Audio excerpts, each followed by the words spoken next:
Then came the dedication at Jerusalem, the dedication at Jerusalem, and it was winter.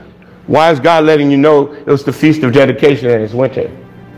First of all, it's the Feast of Dedication, it's the first day of Hanukkah. And it's winter time.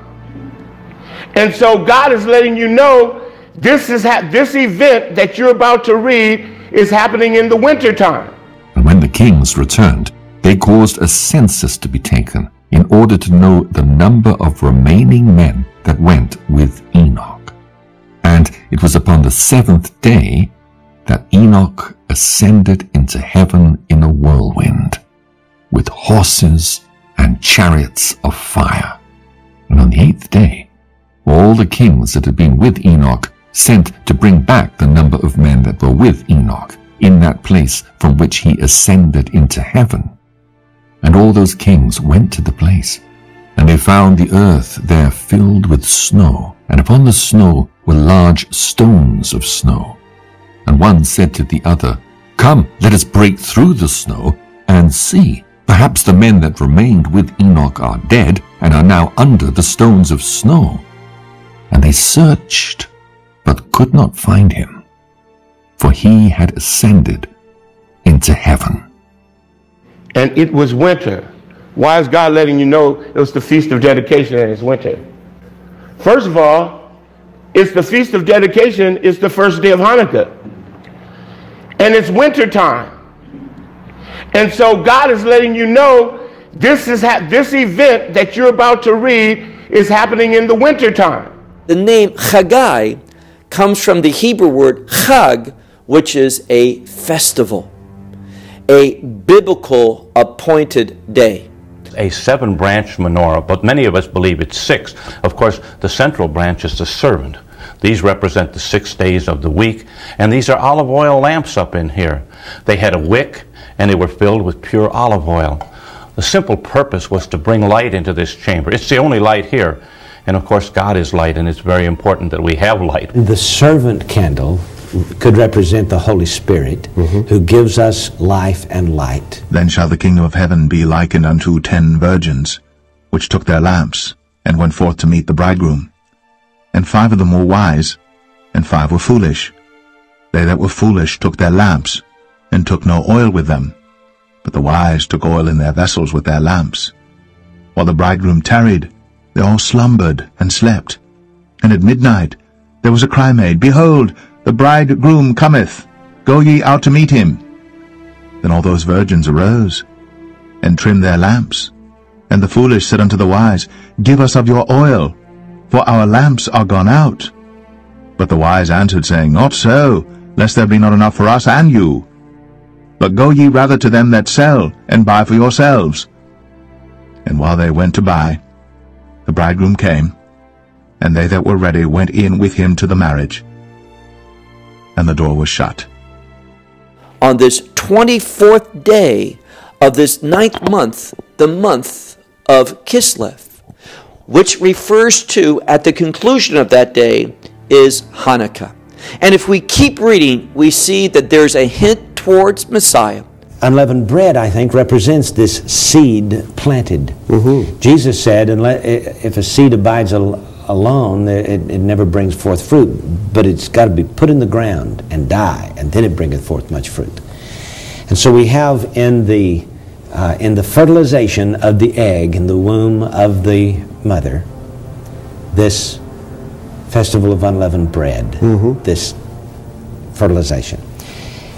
And then following that, the gynecologist said that the fertilized egg flows down the fallopian tube to find its place of implantation. That's where it attaches to the wall of the womb and begins to grow. It would take anywhere from 2 to 6 days.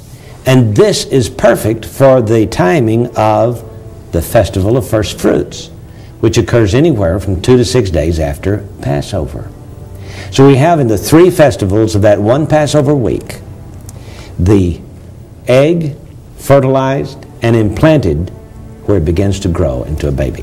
50 days later, corresponding to Pentecost, that embryo takes on the form of a human being. The fingers and toes appear. You can see it, or when you look at it, those who have seen them at 50 days, the gynecologists and so on say it looks like a baby. Up until then, you can't tell by looking at it whether you're going to have a duck or a tadpole. But on the 50th day, it takes on a recognizable form. Following that, as the embryo continues to grow, the baby in the womb of the mother, on the first day of the 7th month, corresponding to the Feast of Trumpets, the hearing is fully developed in that unborn baby. 10 days later, on what corresponds to Yom Kippur, the Day of Atonement, the blood inside that baby's body changes from that of the mother to that of a self-sustaining human being. It is called the blood acceptable. Well, that's when the high priest takes the blood into the Holy of Holies and sprinkles it upon the mercy seat. It's the blood acceptable. 5 days later, corresponding to the Feast of Tabernacles, the lungs in this new baby are fully developed. Up until then, if the baby is born, it cannot survive. The lungs are the tabernacle of the breath, just as the Feast of Tabernacles represents the dwelling place of the breath of God, that is the Holy Spirit of God. That's in the 7th month.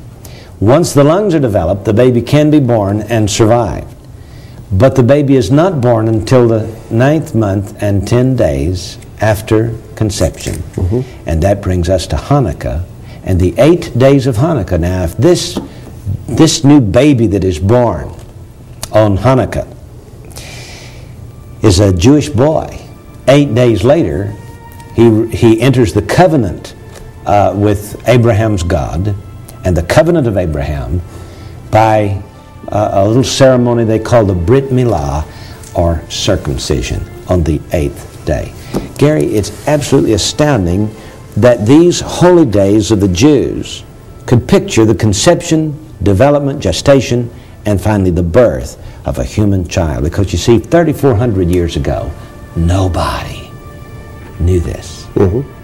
Nobody understood the conception and birth of a child. But God did. Oh, yes. And He wrote it out in the holy days of the Jews. A voice of noise from the city, a voice from the temple, a voice of the Lord that rendereth recompense to his enemies. Before she travailed, she brought forth. Before her pain came, she was delivered of a man-child. What happens here? While he's in the city, they come to him and they say, Jesus, the one you love is sick, is dying, right? And Jesus doesn't say, oh my goodness, Lazarus is sick.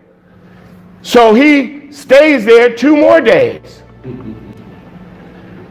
And then on the 4th day, he decides, okay, I'm going to go and see what's going on with Lazarus. By this time, Lazarus has been dead for 4 days.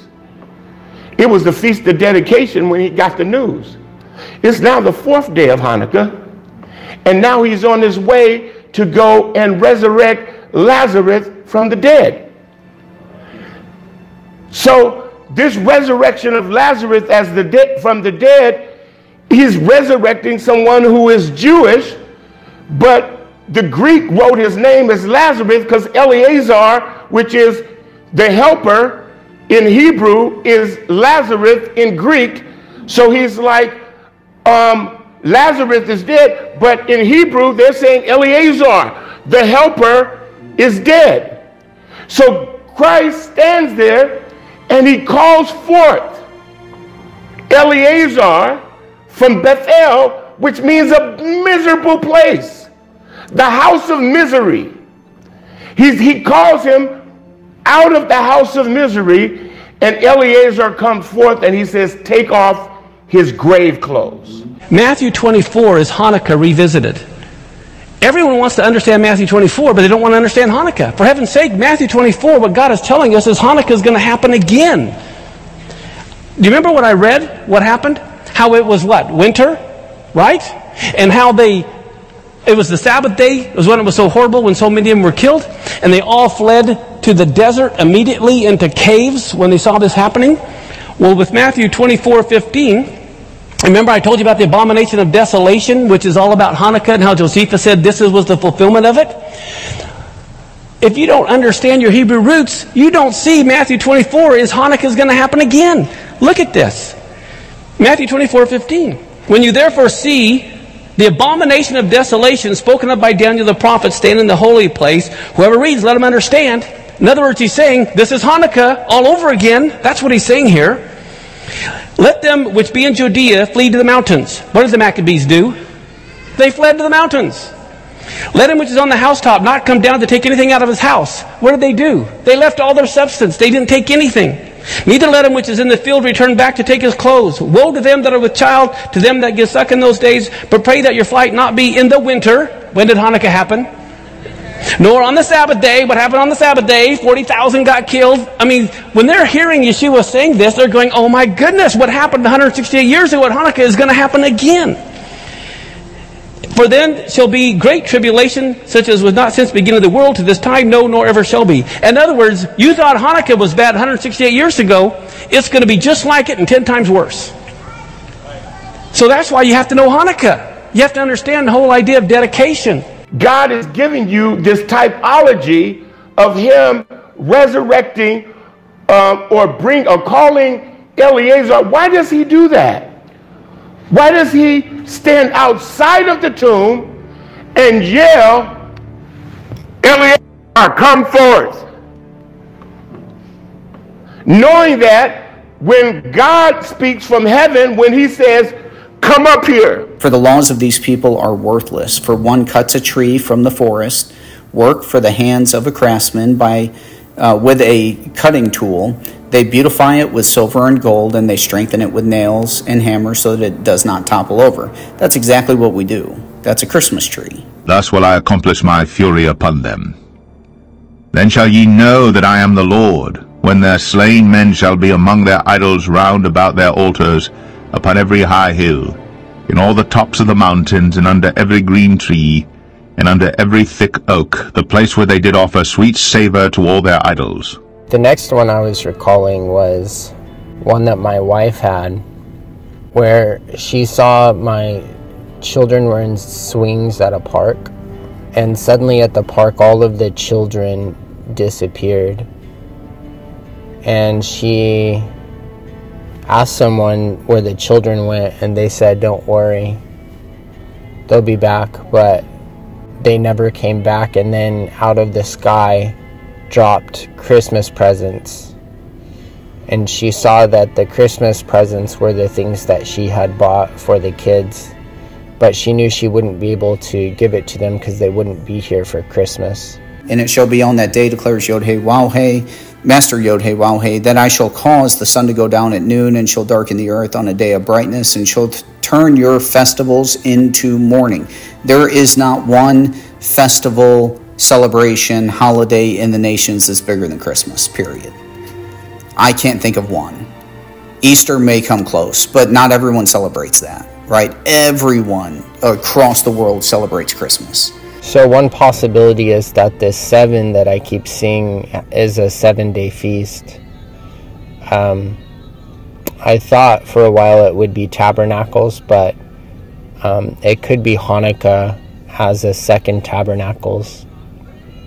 As many of you know, Tabernacles was celebrated at the time of Hanukkah after the Maccabean occupation. Eleazar leaves and brings the church with him. It started off where there is snow everywhere. I am dressed up, and it is the Christmas season. I am dressed up in this beautiful red dress with white trim, and I am getting my picture taken professionally. And now remember, I didn't make the connection yesterday. Even though I thought it was so bizarre, I did not make the connection that God was trying to get my attention. So then with the professional photographer taking my picture by myself, and the snow was under my feet, and I was like on this bridge, and I was posing. It was almost, I don't know if I was posing like a postcard or what it was, but they so then I had like one last picture to take, and I saw an empty chair, and I was wondering, is the photographer going to have me sit in this chair? but the photographer took off.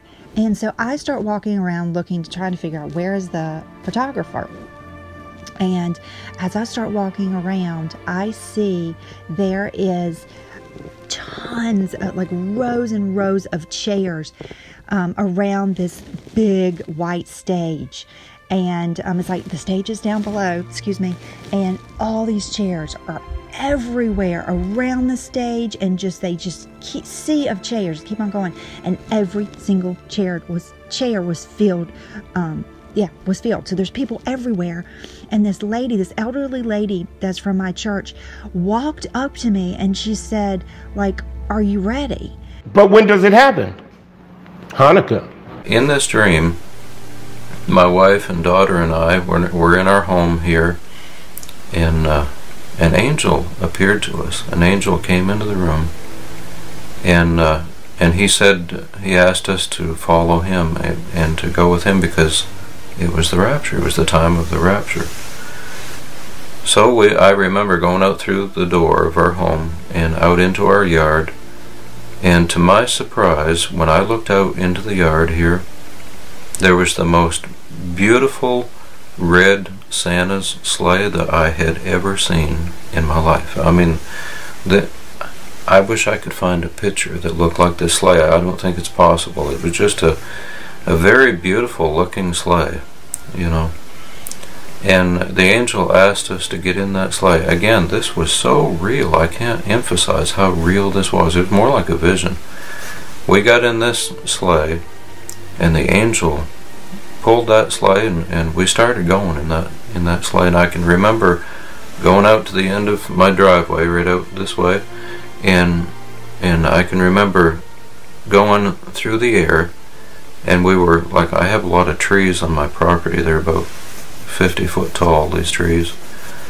I can remember going through the air. We were going through the air, and I remember looking out to the side. I could see the trees. I was looking around. I was totally aware of everything. It was just so real. And I can remember looking out over the side, and we were like about 20 feet off the ground, and we were starting to pick up speed, going through the air. But just then, I get to thinking, you know, this is so real, and it feels so much like we're going in the rapture right now.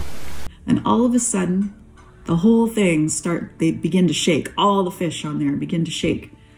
The whole thing begins to shake. And downloaded into me is, the earthquake will happen on a Wednesday, is what I started to say in my dream. I'm like, the earthquake will happen on a Wednesday. I was like, what? What earthquake? Which earthquake?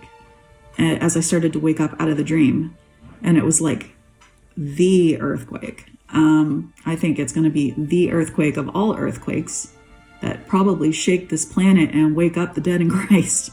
To be honest, I think that's what happened the first time. If you read the story of when Jesus died and rose again, and that they came out of their graves and they were seen walking around. The third part of the dream was at Christmas time, and it was, I don't know if it was Christmas Day. I think it might have been. And I was inside, it was like a house church, and I was inside the room that was the little, you know, where the podium is and stuff when the people worship, the worship room. And the main church lady was stringing up Christmas lights, and all the Christmas lights up around the wall were all lit up. And she had a second strand of the more old-fashioned, you know, the oval, real pretty old-fashioned Christmas lights, and they weren't lit up yet. And she had them strung, wrapped around the pulpit and around the room, and then they attached to the doorknob.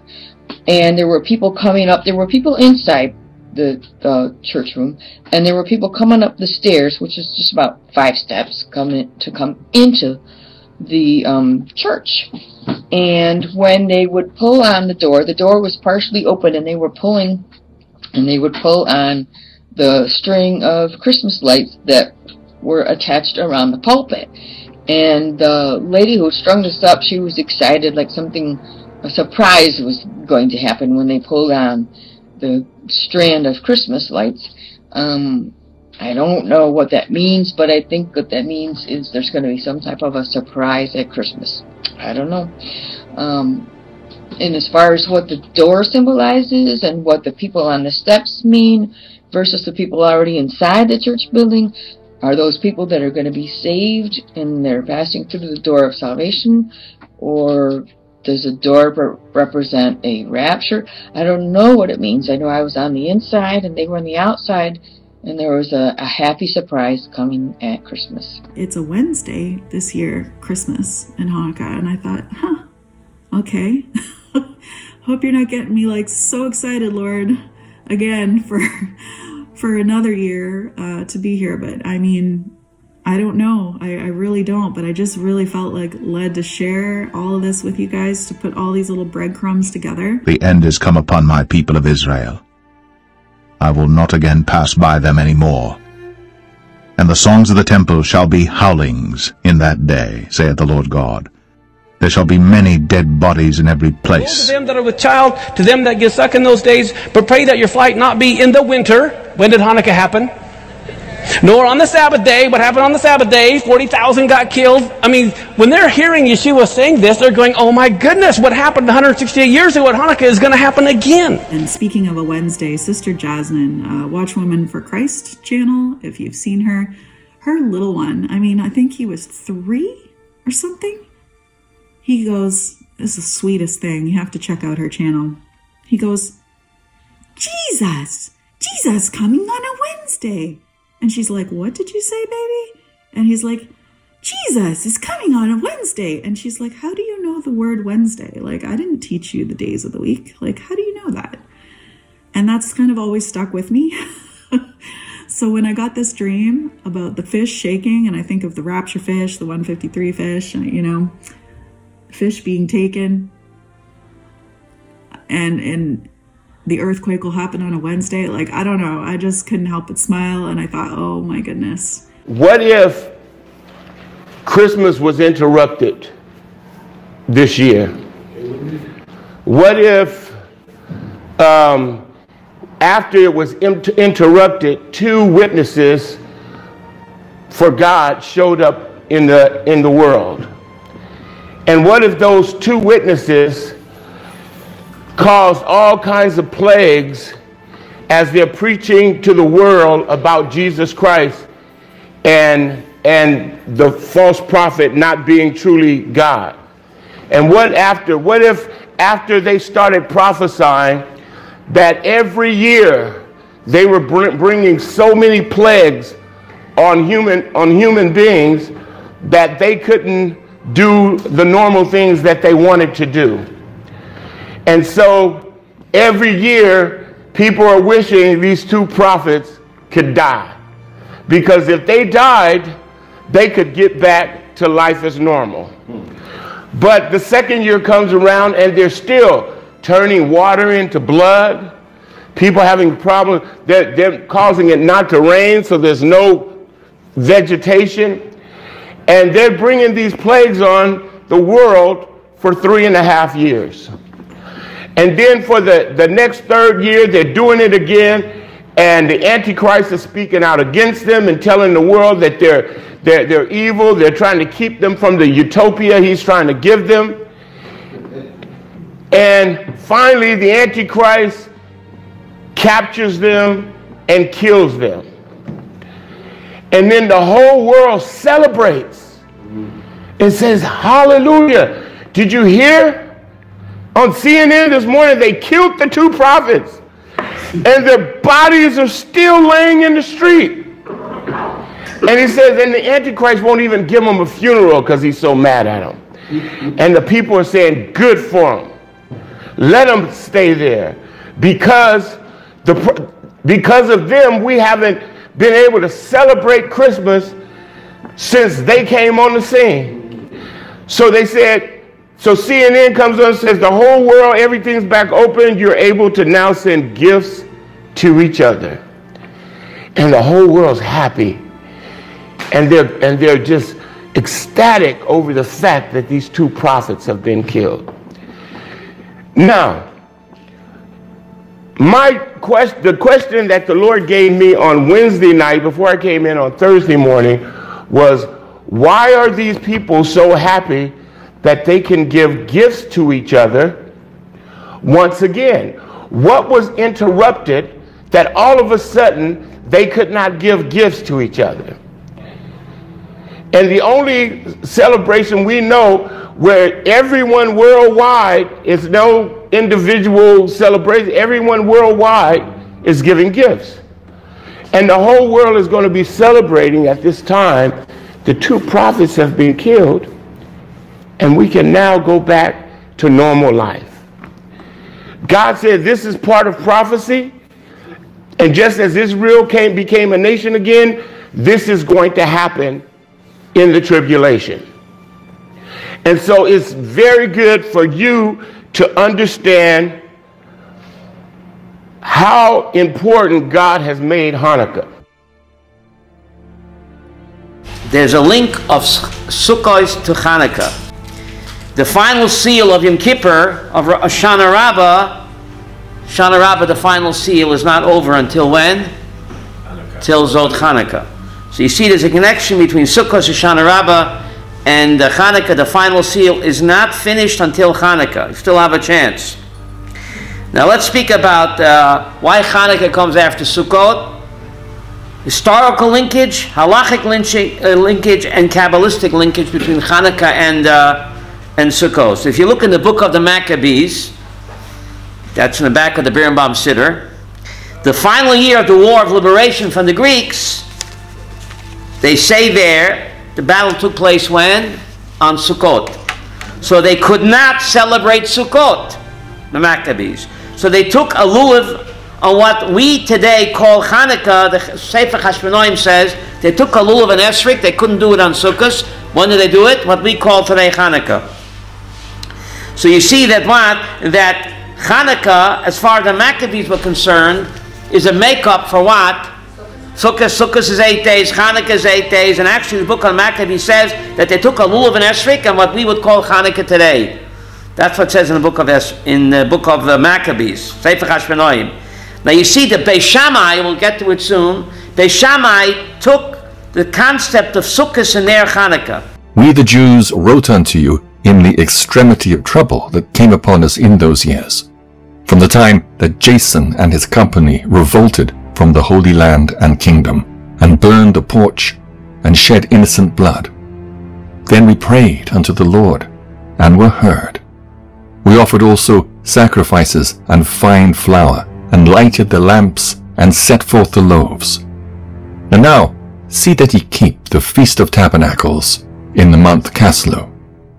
In the 184th year, the people that were at Jerusalem and in Judea and the council and Judas sent greeting and health unto Aristobulus, King Ptolemaeus' master, who was of the stock of the anointed priests, and to the Jews that were in Egypt.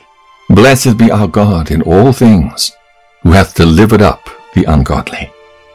Therefore, whereas we are now purposed to keep the purification of the temple upon the 25th and 20th day of the month Caslu, we thought it necessary to certify you thereof, that ye also might keep it, as the Feast of the Tabernacles and of the fire, which was given us when Nehemias offered sacrifice, after that he had builded the temple and the altar.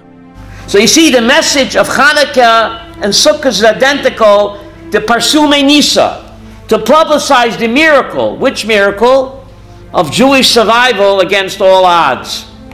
That's what Sukkot is about, the Anani HaKavod, the force field that surrounded the Jewish people, the Iron Dome that they have, and the Hanukkah lights, the survival of the Jewish people against all odds. The frail little Sukkah, the Ner Hashem Nishmat Adam, same idea. It's amazing the connection over here between Hanukkah and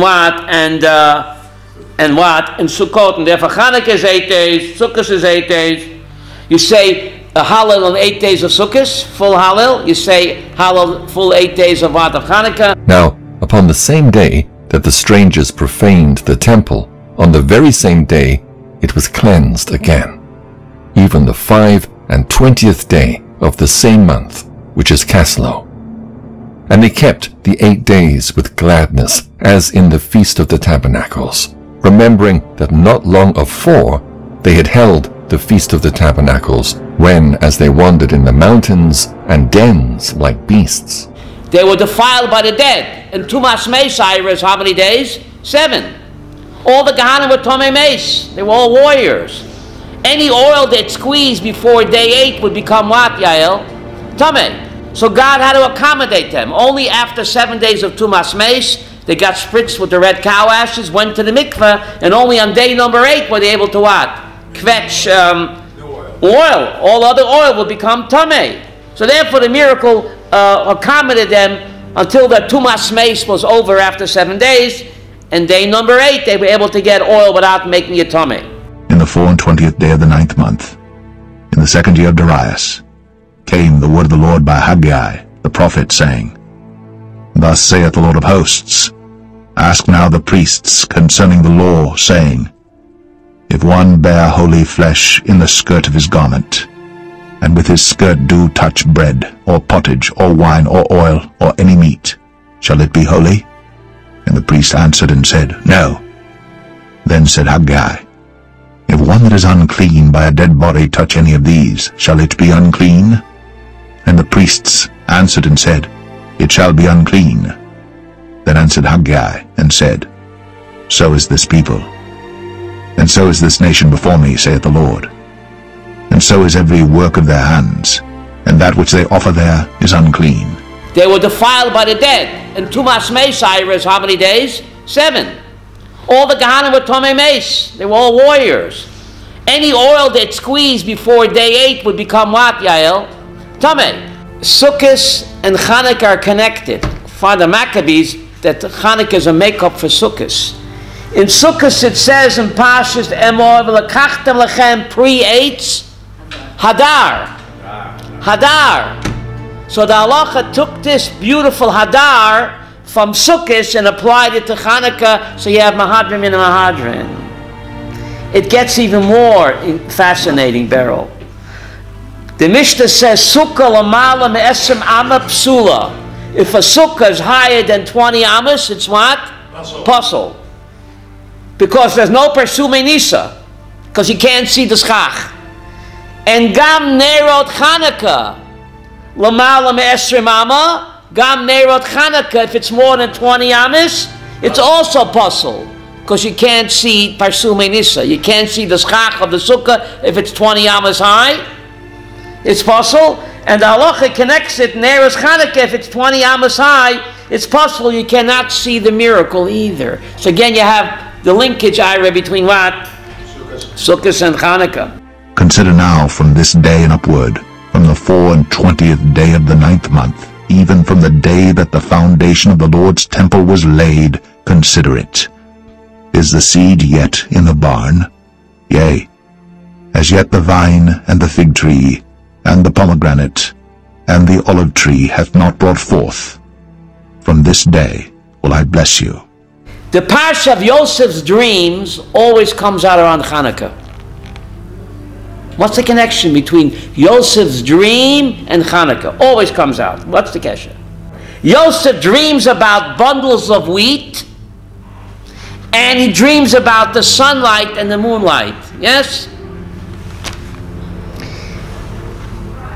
This parsha is read around Hanukkah time. Hanukkah time reminds us of what went on in the Mikdash. In the Mikdash, you had what? You had the lechem aponim that contained wheat loaves, next to the menorah, which contained what? Light. You know what I'm saying over here? Yosef had anticipated that. Seriously, you like what I'm saying? Yes. He dreamed about bundles of wheat. That's the lechem aponim, made out of wheat. And he dreamed about sunlight and moonlight. And the table containing the bundles of wheat bread, matzah bread actually, is next to the menorah, which represents what? The light of God. So Yosef, centuries before, had already what? Dreamed that. And perhaps that's why Yosef's dreams always falls around Hanukkah time. Is the seed yet in the barn? Yea, as yet the vine and the fig tree, and the pomegranate, and the olive tree hath not brought forth. From this day will I bless you. That's how you had the Mishkan. You had the lechem upon him, which contained the 12 wheat breads, next to what Yosef dreamt, the bundles of wheat, next to the menorah, which represents the light of God. And Yosef dreamed that when he dreamed about the sunlight and the moonlight. Now, Yosef's dream development course. What do I mean by that? Again, Pashas Vayeshev and Miketz, where Yosef has the dream, and the Batros have the dream, and Pharaoh has the dream, always fall out when? Hanukkah. What's the kesher? Ira, please bear with me on this. Yosef's dream, the first one, his own dream. Next, he dreams of the butler and the baker. Then Pharaoh's dream. God hath shown Pharaoh what he is about to do. The 7 good kine are 7 years, and the 7 good ears are 7 years. The dream is 1, and the 7 thin and ill-favored kine that came up after them are 7 years, and the 7 empty ears blasted with the east wind shall be 7 years of famine. This is the thing which I have spoken unto Pharaoh. What God is about to do, he showeth unto Pharaoh. Behold, there come 7 years of great plenty throughout all the land of Egypt. And there shall arise after them 7 years of famine, and all the plenty shall be forgotten in the land of Egypt. And the famine shall consume the land, and the plenty shall not be known in the land by reason of that famine following, for it shall be very grievous. And for that the dream was doubled unto Pharaoh twice. It is because the thing is established by God, and God will shortly bring it to pass. So Hanukkah teaches that or is only enlightening when it's attached to what? Morality. To God's light. What's morality? God's light. Symbol of Hanukkah. We are supposed to do the Or LaGoyim. The candle of God is what? The soul of a human being. You see a candle, you take a candle, you go like this. The flame will what? Always go up. The human being is not that. The wax, the body, decomposes. But the flame, moving on up, we are indestructible. We are God's eternal flame. And I turned to see the voice that spake with me. And being turned, I saw 7 golden candlesticks. And in the midst of the 7 candlesticks, one like unto the Son of Man, clothed with a garment down to the foot, and girt about the paps with a golden girdle, the mystery of the 7 stars which thou sawest in my right hand, and the 7 golden candlesticks. The 7 stars are the angels of the 7 churches, and the 7 candlesticks which thou sawest are the 7 churches. The first night you light what? 8. All 8. Then pochos v'holach. Then you what? You diminish.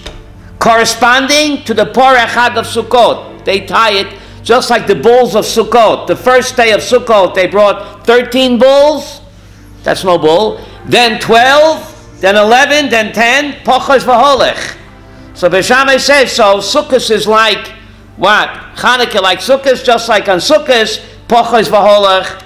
So the same thing with Hanukkah, first you light 8, and then you go backwards, as the bulls of Sukkot was done the first day, 13 bulls, then 12, then 11, then 10. Pretty interesting. Now it's amazing, you go to the Israel Museum, you can see this. The Maccabees actually minted a coin. You see the Israel Museum. On one side of the coin, there's a picture of what? Menorah. Who is left among you that saw this house in her first glory? And how do ye see it now? Is it not in your eyes in comparison of it as nothing? Yet now be strong, O Zerubbabel, saith the Lord, and be strong, O Joshua, son of Josedech the high priest. And be strong, all ye people of the land, saith the Lord, and work, for I am with you, saith the Lord of hosts. According to the word that I covenanted with you when ye came out of Egypt, so my spirit remaineth among you. Fear ye not. For thus saith the Lord of hosts, Yet once it is a little while, and I will shake the heavens, and the earth, and the sea, and the dry land. And I will shake all nations, and the desire of all nations shall come, and I will fill this house with glory, saith the Lord of hosts. The silver is mine, and the gold is mine, saith the Lord of hosts. The glory of this latter house shall be greater than of the former, saith the Lord of hosts. And in this place will I give peace, saith the Lord of hosts. And again the word of the Lord came unto Haggai in the 24th day of the month, saying, Speak to Zerubbabel, governor of Judah, saying, I will shake the heavens and the earth, and I will overthrow the throne of kingdoms, and I will destroy the strength of the kingdoms of the heathen, and I will overthrow the chariots and those that ride in them, and the horses and their riders shall come down every one by the sword of his brother. In that day, saith the Lord of hosts, will I take thee, O Zerubbabel, my servant, the son of Shealtiel, saith the Lord, and will make thee as a signet. For I have chosen thee, saith the Lord of hosts. And I'm also watching December 18th through the 26th now. We've been watching Hanukkah every year for the last, I want to say, 2 years. I'm only 4 years old in Christ, guys. I can't. Some of you can go back for like 10 years. No, I'm only 4 years old in Christ. But we've been watching Hanukkah for the last 2 years. So this is why I am adding this time in here.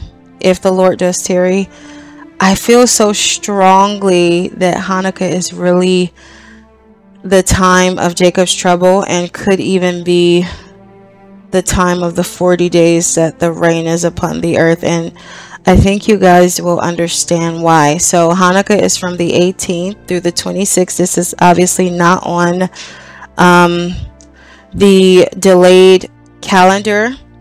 This also could be a feast that the Lord turns into mourning, because if it is really the time of Jacob's trouble, there will be no celebration. There will be no singing. There will be no celebrating Hanukkah. There will be no lights. There'll be nothing. It'll be darkness. The new wine mourneth, the vine languisheth, all the merry-hearted do sigh.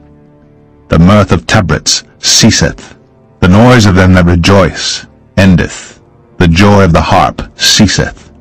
They shall not drink wine with a song. Strong drink shall be bitter to them that drink it. The city of confusion is broken down, every house is shut up, that no man may come in. There is a crying for wine in the streets, all joy is darkened. The mirth of the land is gone. In the city is left desolation, and the gate is smitten with destruction. So I just wanted to add it in here just in case we're going to watch Hanukkah should our watch times in November come and go, and even beyond Hanukkah should the Lord tarry. So Hanukkah begins on the 18th and ends on the 26th. Jesus quoted directly from 1 Maccabees to describe Jacob's trouble. I don't know if you guys remember, at least those of you who have been here 2 years ago, when I had uploaded a video about how I was being heavily convicted to read the book of Maccabees. So I had read 1 Maccabees in its entirety. And when I read it, I understood the conviction, because it was when I read it that I understood that it was literally Jacob's trouble. There are so many similarities to Jacob's trouble and the Maccabean revolt. Also, the date ending on the 26th is always high watch for me personally.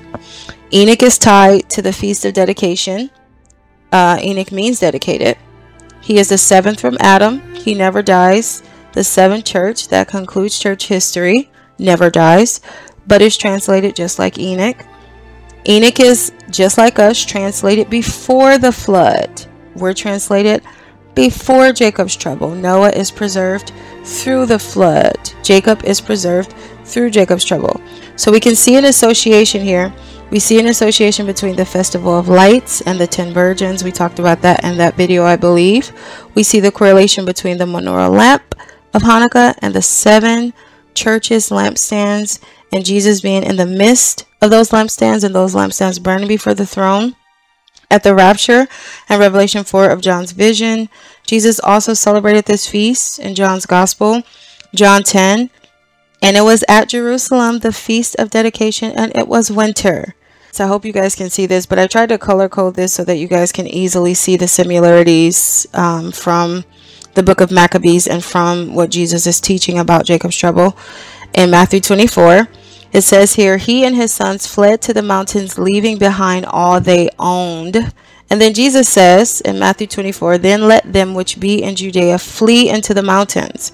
Let him which is on the housetop not come down to take anything out of his house, neither let him which is in the field return back to take his clothes.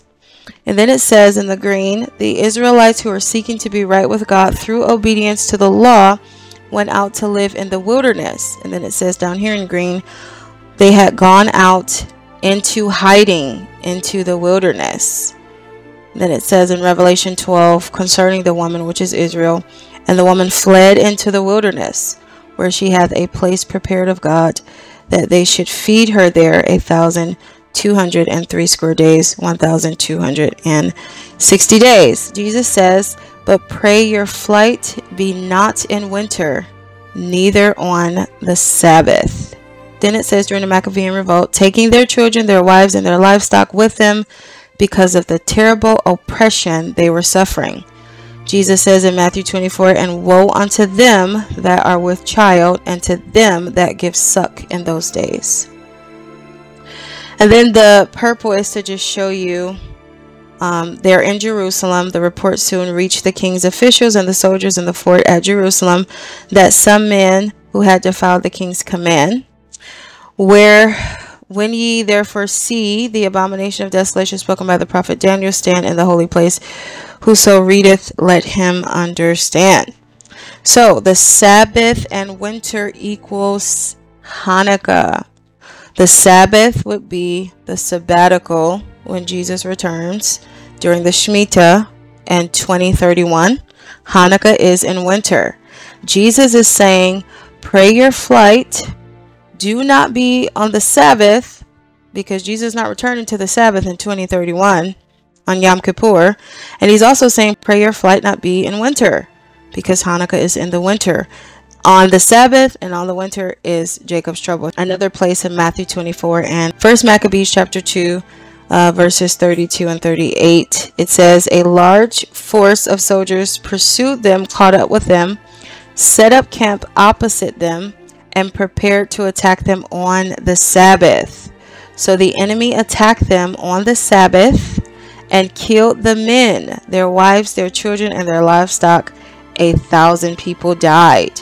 Matthew 24:20. But pray ye that your flight be not in winter, neither on the Sabbath day. Now we know Yom Kippur is clearly not in the winter time. It's in the fall time. And Hanukkah is in the winter. That means Jacob's trouble is in the winter, and Jesus Christ is not coming until the Sabbath. If you're going through that time, you have to go through those 7 years. To sum this up about Hanukkah, the Maccabean revolt being the time of Jacob's trouble, the revolt is all about the coming of the Antichrist. Antiochus Epiphanes. This is the man who was the Antichrist. He ordered the Jews to worship the false Greek god Zeus. The Maccabean revolt is all about reconsecrating the temple after being desecrated. And this was led by Judas Maccabee. Jesus is coming as the Lion of the tribe of Judah. And the revolt ends with dedicating that temple. I believe that this is about Jewish people who receive Christ in Jacob's trouble. Jesus will rebuild his temple, and he will be crowned king. He's already king. There's no king but Jesus, folks. I believe Jesus said, pray your flight not be in winter, because in the winter, when Hanukkah occurs, is Jacob's trouble. Pray your flight not be on the Sabbath refers to the Shemitah or the sabbatical, when trib, saints, and the remnant of Israel takes flight in 2031 on the Feast of Trumpets in Matthew 24. From the 24th day of the 9th month, even from the day that the foundation of the Lord's temple was laid, consider it. Is the seed yet in the barn? Yea, as yet the vine and the fig tree and the pomegranate and the olive tree hath not brought forth. From this day will I bless you. And again, the word of the Lord came unto Haggai in the 24th day of the month, saying, Speak to Zerubbabel, governor of Judah, saying, I will shake the heavens and the earth, and I will overthrow the throne of kingdoms, and I will destroy the strength of the kingdoms of the heathen, and I will overthrow the chariots and those that ride in them. The new wine mourneth, the vine languisheth, all the merry-hearted do sigh. The mirth of tabrets ceaseth, the noise of them that rejoice endeth, the joy of the harp ceaseth. They shall not drink wine with a song. Strong drink shall be bitter to them that drink it. The city of confusion is broken down, every house is shut up, that no man may come in. There is a crying for wine in the streets, all joy is darkened. The mirth of the land is gone. In the city is left desolation, and the gate is smitten with destruction. When thus it shall be in the midst of the land among the people, there shall be as the shaking of an olive tree. He's been there 4 days.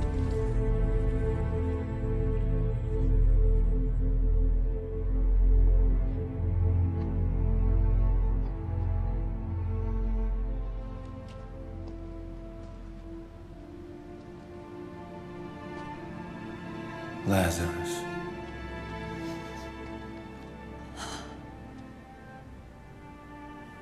I am the resurrection and the life. Anyone who believes in me, even if he dies, he will still have life.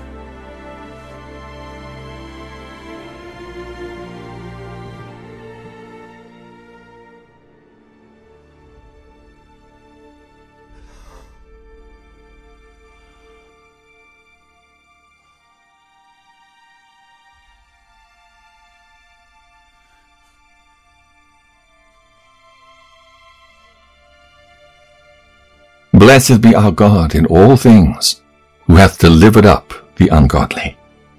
Therefore, whereas we are now purposed to keep the purification of the temple upon the 25th and 20th day of the month Caslow, we thought it necessary to certify you thereof, that ye also might keep it, as the feast of the tabernacles and of the fire, which was given us when Nehemias offered sacrifice, after that he had builded the temple and the altar. All human mind, all of yours will be killed probably end of this year, and your families will be killed. Their descent on Aleppo has been blistering in its speed, taking the Syrian regime and the world by surprise. Opposition fighters now control much of the city, and they're vowing to take the capital Damascus next. It's the biggest flare-up in years in a civil war that has seen involvement by Russia, Iran, the U.S., Turkey, and Israel. My concern is that China and Russia are going to have a role here. Of course, they're aligned with Iran. They're helping the Houthis to make the Red Sea more dangerous. And of course, they're helping Assad in Damascus. See the entire city fall in 24 hours, as we did yesterday, is, I mean, beyond dramatic. It's like an earthquake. The General Assembly is now voting on Draft Resolution A/79/L23 entitled Peaceful Settlement of the Question of Palestine, as orally revised. And now it's time to hit the head of the octopus, the nuclear program and the regime itself. Yet once it is a little while, and I will shake the heavens and the earth and the sea and the dry land. And I will shake all nations, and the desire of all nations shall come. And I will fill this house with glory, saith the Lord of hosts. The silver is mine, and the gold is mine, saith the Lord of hosts. The glory of this latter house shall be greater than of the former, saith the Lord of hosts. And in this place will I give peace, saith the Lord of hosts.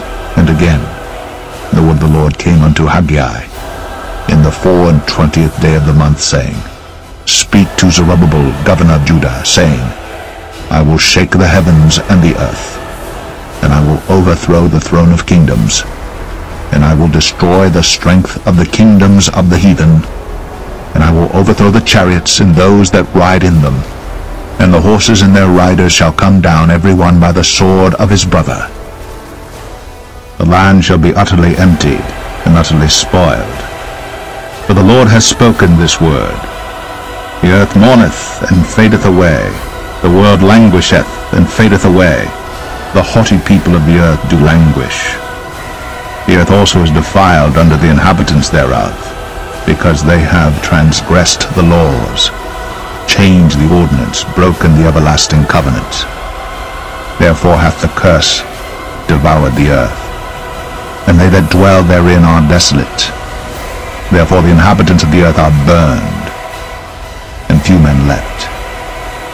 The new wine mourneth, the vine languisheth. The day of thy watchman and thy visitation cometh. Now shall be their perplexity. All the merry-hearted do sigh. The mirth of tabrets ceaseth. The noise of them that rejoice endeth. The joy of the harp ceaseth. They shall not drink wine with a song. Strong drink shall be bitter to them that drink it. The city of confusion is broken down. Every house is shut up, that no man may come in. There is a crying for wine in the streets. All joy is darkened. The mirth of the land is gone.